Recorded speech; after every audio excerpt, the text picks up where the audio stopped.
Hey there, campers. My name's Kimmy. And my name's Ryan. We've noticed you stumbled upon our mystical campfire, so that means there's a solid chance you have some questions. Like, why am I here? What's going on? And why are there cryptid and folklore creatures everywhere?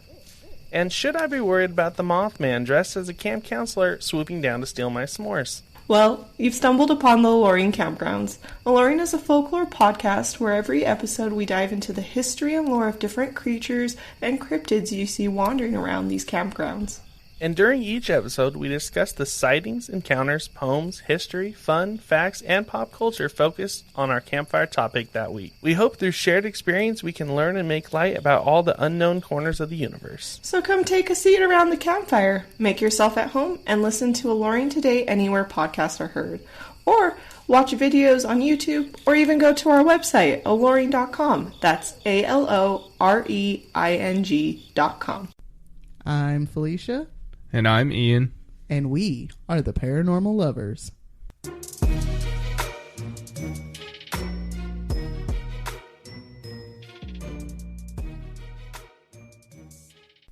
Hello, paranormal dudes, dudettes, and dudays. Welcome back to another episode of the Paranormal Lovers. Hi, guys. Hey, guys. Welcome back to the Paranormal Lovers. Please ignore the meowing in the background. Our kitties, we've been letting them in this room because of just a long neighbor story, but... Yeah. They're fine, but they're very upset because they can't be here with us, so they may talk to you all throughout the episode. Yay! Alright. What did you love about this week, babe? I liked that movie yesterday. That was pretty cool. Dungeons and Dragons. It's a good movie. I've been waiting for a good D&D movie coming out. I think I'm going to have to buy that one. I saw it at Walmart the other day. Also liked fishing with Patty, riding bikes with Patty. Yeah, you got to spend a lot of time with Patty this week. Yeah. I did too, but I was Child's so amazing. Working while she was in the lobby. Yeah. She is a pretty cool kid. She's great. She has a great imagination. She was playing in the living room last night. Like a Terraria game of Crimson versus Corruption, but she was dressed up like Ghost Spider, so with her little web shooter. It was cute. Child's gonna grow up to write a book. Yeah, or screenplay. Could be, yeah. She loves to take actions, as video she calls game. them. She might make a video game. Maybe, or be like a director. Mm-hmm. All right. I had to think for a second. My best friend's kid turned 8 this week. We got to go to his birthday party, and that was fun. All right. Also, happy Pride. It's June. Happy Pride Month. Woo! Not a lot of people know. It's not something that I talk about with a lot of people, unless you, get to know me.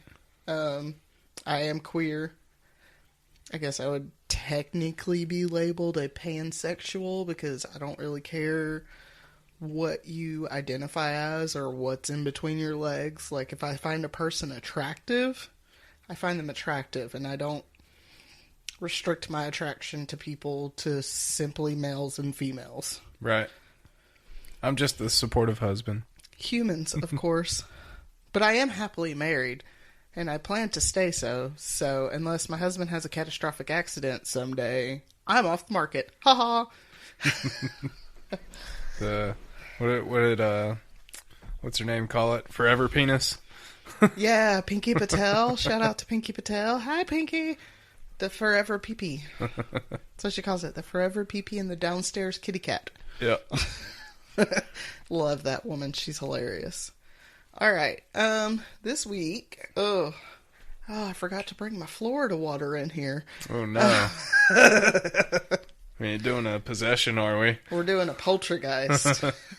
Well, here we go, folks. We'll let you know. This is a weird one. There is a lot of debate over this claim. There's a lot of controversy. It's just, I don't know. I wasn't there.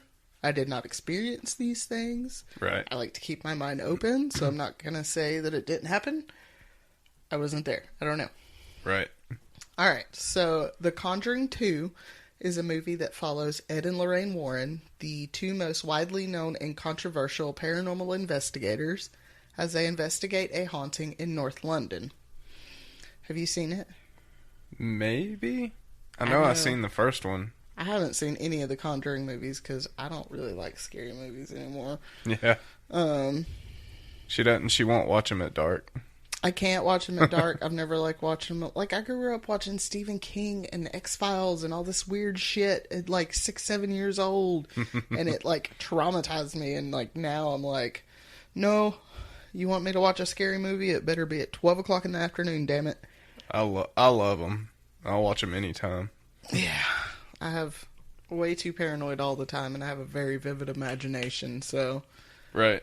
So while the movie The Conjuring 2 was a work of fiction, it is based on a quote-unquote true claim of a haunting. Sure. The haunting is one of the most widely debated claims of paranormal activity. One source I saw, only one source, said that allegedly on one night in August of 1977, the year my brother was born, shout out Wayne, 12-year-old Margaret and 11-year-old Janet decided to play a game. A harmless game made by Hasbro that any of us can go buy at the store. With a planchette. You guessed it. The Ouija board. Yep. Janet and Margaret lived together with their mother, Peggy Hodgson. I don't know why I did the DG. Just blah, blah, blah. And their siblings, 12-year-old Johnny and 7-year-old Billy, although some sources state that I think Billy was away at a school during that time. Mm-hmm.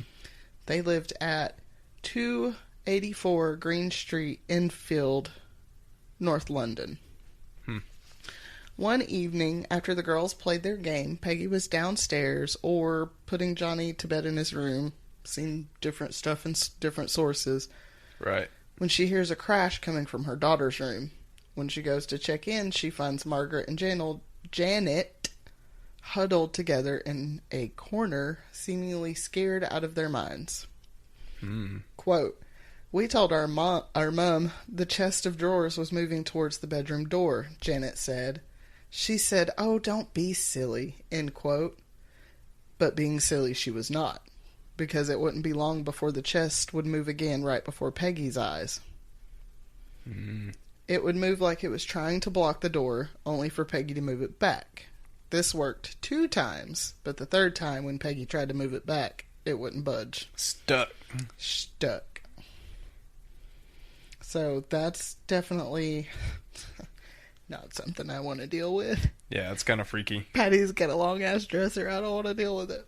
Well, that's why Ouija boards are, like, a big no-no. That's why, although I want one, I will not buy one because I don't have anywhere to store it. Because I won't keep it in my house. Anywhere safe, anyways. Yeah. I wonder if you could guard against a Ouija board, like, somehow.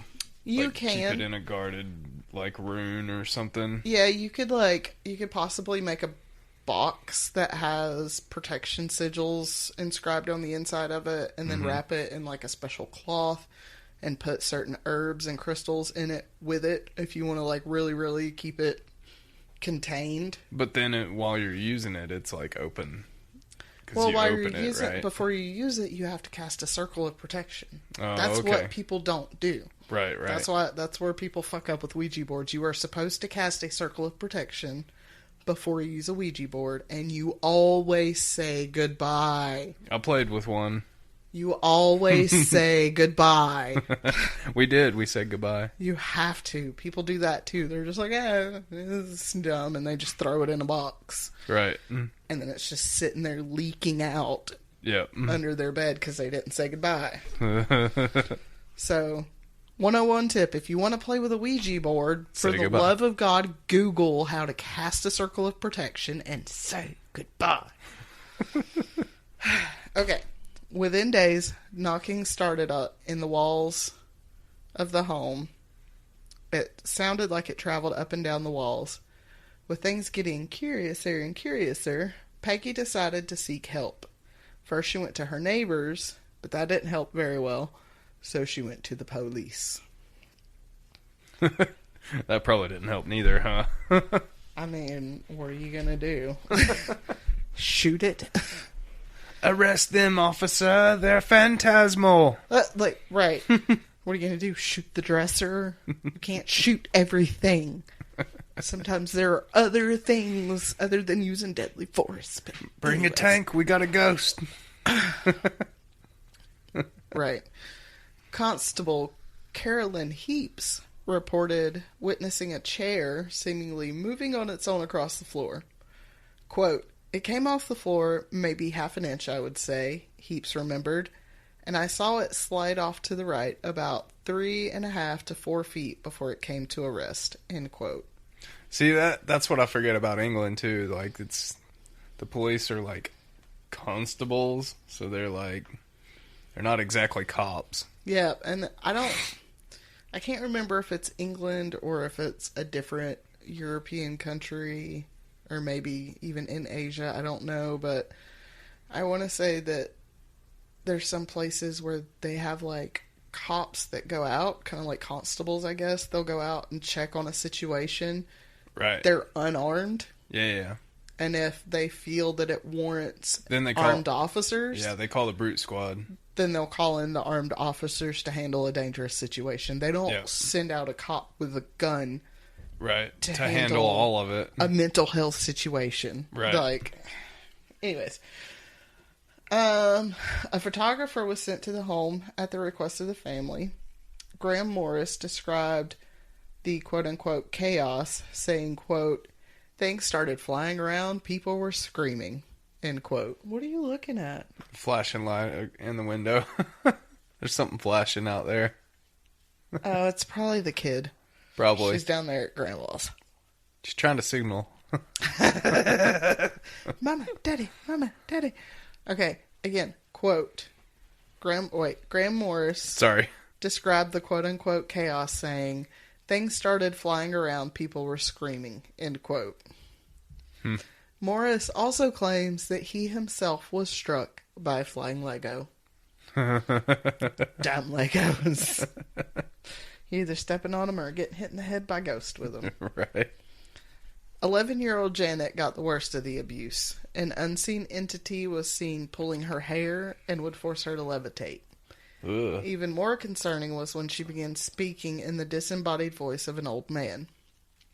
Quote, "Just before I died, I went blind, and then I had a hemorrhage, and I fell asleep and died in the chair in the corner downstairs." End quote.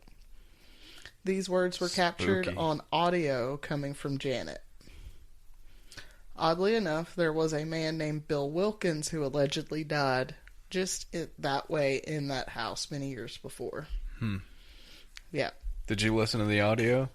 I could did you find listen to some of the audio. I didn't find that exact part, and I listened to maybe a minute of it. You're like, nope. Yeah, pretty much. I was like, I'm good.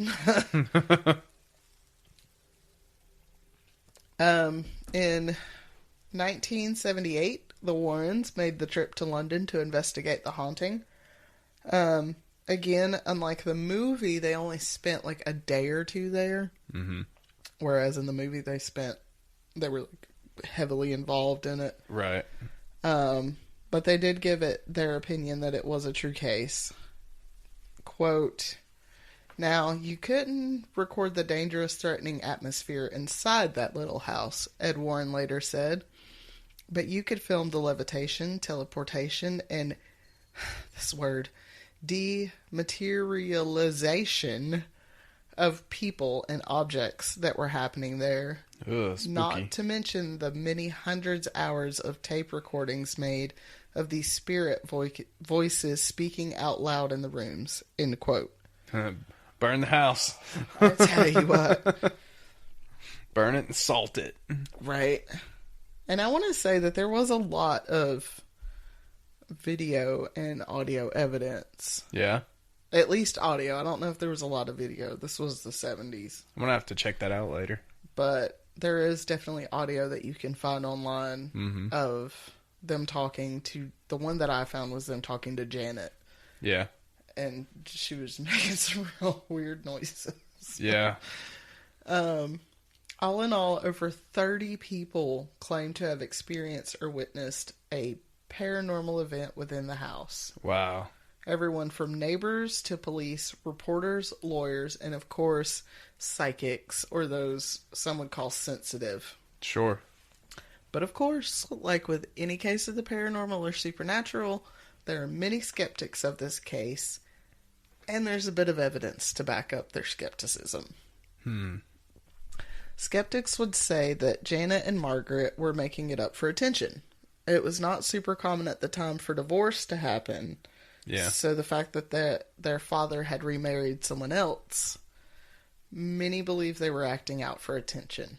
Right. Which, as a child who had issues with parents, I have also done some really stupid and shitty, weird stuff for attention. Right. Many say the voice of Bill was nothing more than Janet practicing ventriloquism. And a ventriloquist came out. She's throwing her voice, huh? Yeah. A ventriloquist even came out and agreed that the disembodied voice was nothing more than Janet throwing hers. People claim that Peggy encouraged the girls to make money, but, excuse me, I believe it was Graham Morrison said checkbook journalism was not really a thing at the time. Right. Nowadays? Yeah. Okay. You could stub your toe and get a freaking movie. On TikTok. Right. TikTok. And even more so, although many people came to investigate, Peggy didn't really like having all those people in her house. Yeah. Like, she was a single mom with 4 kids. Yeah. Like, in 1977, this woman is having to work and take care of these kids. She don't need all these people running in and out of the house. Right. She's probably like, it's fine, I can handle it, just go away. Right. The SPR, or the Society for Psychical Research, is very split on this case. Inventor Maurice Grosse and writer Guy Leon Playfair were 2 who heavily believed in this case. Others, like Anita Gregory and a SPR investigator and former SPR President John Beloff, were not so sure, considering the evidence of the girls being caught doing a few hoaxes in the house. Right. Grosse and Playfair would both report hearing strange noises coming from Janet, or in her general direction.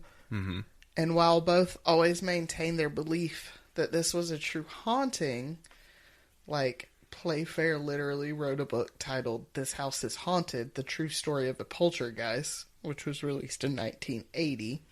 Yeah. Where in the book he theorizes that an entity was the cause of the haunting. They did both feel some suspicion towards the girls as well. Right. And I wish I didn't. I'm going to have to look and see if there's video, because I would like to watch Janet. Yeah. You know, because, like, you can listen to the audio and stuff, but unless you can, like, read her face, Doesn't give you a true picture of it, huh? doesn't give you a true picture of it. Janet had been caught a few times trying to make something for the investigators to investigate. Once she was caught bending spoons and trying to bend an iron bar. She said that she was trying to see if anyone would tell the difference between hers and the ones that the poltergeist was making. She had also been seen banging a broom on the ceiling of one of the rooms. Which, like, why? Right. Why, though? When Gregory and Bailoff investigated the case, Gregory felt the girls were acting suspiciously. She was one of the ones, or she was the one to theorize that the girls were the ones doing all of it to get attention. Yeah. Beloff, it's Beloff. I'm probably saying it terribly wrong with my Americanized accent.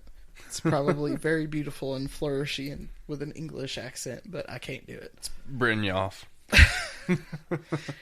If it was Gaelic, probably. Was the one to theorize that Janet was throwing her voice, and Ray Allen, that was his name, was the ventriloquist that also kind of backed up this claim, saying that he thought she was throwing her voice as well. Right. I am so sorry I have the yawns. More evidence is a BBC Scotland interview the girls did where Janet can be seen covering her mouth, and then you hear a disembodied voice. That's what I was looking for when I found the audio. Right. From BBC Scotland. Yeah. I didn't find that particular interview. Mm-hmm. So if somebody really wants to look at it, you have to do more research than I did for it. Yeah. And then you can tag us in it. Yeah, for sure. Send it over to us. We'll watch it. Be cool. Way too far down. Okay. Well, they would say that Peggy had a priest come out to cleanse and bless the house. Mm-hmm. And the activity eased up after that, according to Janet. She claimed that they could still hear the occasional knocking noise. She said that it still felt like there was someone watching them. Right. But the moving of the furniture and the abuse of Janet and the voice of Bill all went away. I wonder if the Lee brothers listen to this. I don't know. If y'all do, hey guys. Hey. Bill. Anybody that worked at ConMet with it, or that place. The unnamed place. The unnamed place that shall not be named. Yeah. Oh, I dropped my stylus. Uh-oh. There is also another interesting theory that I just want to throw out there real quick, and I never really heard this attached to it. Okay. Some of Janet's claims included feeling like someone had their hand over her face, making it hard to breathe. Also, the feeling of something tugging on her or trying to pull her from the bed. And also a claim of seeing a man sitting in her room, in a chair in her room. Spooky.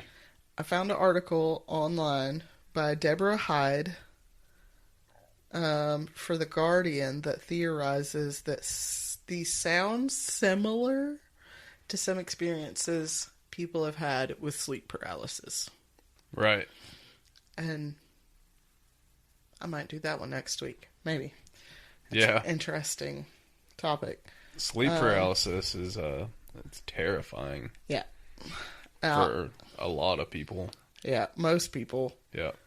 Personally, I have never experienced sleep paralysis. Knock on wood. I think with my sleep apnea, I don't get into the right cycle.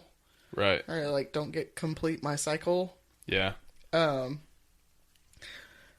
I have heard many stories of people's experience with it on a few different podcasts. Like, at least 4 different podcasts have done an episode or 2 on sleep paralysis. I wonder if it was linked to the poltergeist as well. Like, poltergeist caused the sleep paralysis. Like, I could see that, too. Well, sleep paralysis is a medical condition. Sure. Kind of, but it's hard for my brain to consider that as a possibility because, I know that sleep paralysis is when you are, I want to say it's something like when you're in that spot of REM sleep where your body is paralyzed, because that does happen. Yeah. When you hit that spot in your sleep cycle, your body is paralyzed. And then you wake up, but you can't move. Yeah, and REM, or sleep paralysis, is when you wake up in that cycle, your body is still paralyzed, but your mind is awake. Yeah. no thank you. No thank you. It's also, like, causes hallucinations and stuff like that, too. Yeah, we're getting there. It's trippy. Many include struggling to breathe because it feels like there's a weight on top of you. Yep. Which that has also been attributed to your body your soul trying to return to your body after astral projection. Oh, that's crazy. Like if you just because some people do it on purpose, but sometimes people will astral project while they're sleeping. Right. Like not really even meaning to. Sure. And so like they go to wake up, but they're like out there somewhere. So they come back and they have to be like, ah, Yeah. let me in. Somebody's like, can you believe in astral projection? Yeah, I do. Yeah. And premonition dreams and all of that good stuff. I have premonitions. I find it I have not extremely interesting. fine-tuned them, but there's those weird moments where like you'll be listening to a song and it'll go to end and the next song will start playing in your head before the song starts playing on the thing. I have that every day. Like I'll go to get in my car and like be humming a song, and then all of a sudden on iHeartRadio it pops up. I'm like, why? Like, how do I do that? right. But it's the Sixth Sense. Now, as for It's my third cat eye. Cass is saying, I got a cat eye for you. Now, with the man that she saw in the chair in her room, one of the most common accounts that I've heard in almost every single sleep paralysis story is the account of shadow people. Yep. Shadow people. Yep, I've heard that one before. People. Sometimes they'll just be like a shape of mist, just a shape of shadow. Sometimes it is a shape of a person, a shadow person. Which is terrifying in and of its own right. Sure. Especially when you're laying there paralyzed. Like, and here's another weird thing. Sleep paralysis happens all across the world, and it does vary culture to culture. sure. One thing that never, ever changes across any culture when it comes to sleep paralysis is the Hat Man. Have you heard of the Hat Man? I'm pretty sure I have, yeah. Some claim. Well, I watch Markiplier and, what's his name? Septiceye, PewDiePie. Yeah, Septiceye. Both of them have played a couple of games that have sleep paralysis involved with them. Why would you play a game that has sleep paralysis involved in it? I don't know. It's pretty spooky, though. Like, how is that? What? I'm just sitting here imagining, like, Elena from Morbid being like, but why? Because she has, like, really bad sleep paralysis. Yeah. Like, she's had it her whole life. So, Right. like, I can imagine she'd be like, but why? Because they're Markiplier and Jacksepticeye. Weird people. They are weird. I love them, though. Markiplier might be a hall pass, I'm just saying. Yeah, he's sexy. He's hot. Although Jacksepticeye, he's a little leprechaun, and you know He's how I sexy, feel too. about leprechauns and gnomes. Like, I've taken up with him here lately. So is Poods, kinda, but not as much as those two. He's just obnoxious, though, so it just ruins all of it. I mean, I like him. Alright, the Hat Man. Some claim he is 6 feet tall, while others say 10 feet tall. He can have red eyes or eyes of endless darkness. So scary. I don't know what would be worse, honestly, the red eyes or the eyes of endless darkness. I don't know. He may carry a pocket watch. So here, tick-tock. God, I hope not. Or a tick-tick-tick-tick-tick. But he always has on a trench coat and a hat. He never speaks or tries to touch. He just stands there looking at you. Right. Sometimes he will stand over you. Yeah, And that's just the look at you. scariest one. Like he's examining you while you're laying there and you can't move. But why? Because your brain's trying to wake you up. Yeah. At least that's what they say. Like, now it being a common occurrence between all of them, that happens is kind of crazy. Like, and I didn't go look up sleep paralysis stories, so it's possible that there may be some variation in the style of hat or the color of his trench coat. Sure. And there is variation in whether he has a pocket watch or not, Right. stuff like that. But he is a common denominator across all sleep paralysis stories across all cultures. It's the Sandman. It is the Sandman. Which is, at least it's not the Candyman, I guess. It's true. And if you've watched the Sandman on Netflix, you'd be okay with it. Good thing we don't have any mirrors in here. No, we sure don't. I'd look around for a second. Like, do we? We have windows, but not mirrors. All right, so what do you think that could have been in Enfield, Bill? Oh, I think it's haunted. You think it's haunted? I think so. I didn't happen to go look and see if there was any follow-up on it. I mean, kids make up elaborate stories, but I don't see them making up something like that. It would be a lot. Yeah. Like, it would be a lot. And, like, I guess some kids could be that devious and that attention-seeking, but, like, Maybe, but thinking about our own child, like, I don't think she'd have the attention span to keep it up for a day, right. let alone 2 years. Right. Like, this went on for 2 years. And didn't the chick get, like, abused? Like, didn't she have bruises and stuff like that? She was, like, getting her hair yanked and stuff, yeah. Right. I don't know. I don't either, but it's also really strange that there were so many people that claim to have witnessed or experienced something in that house as well.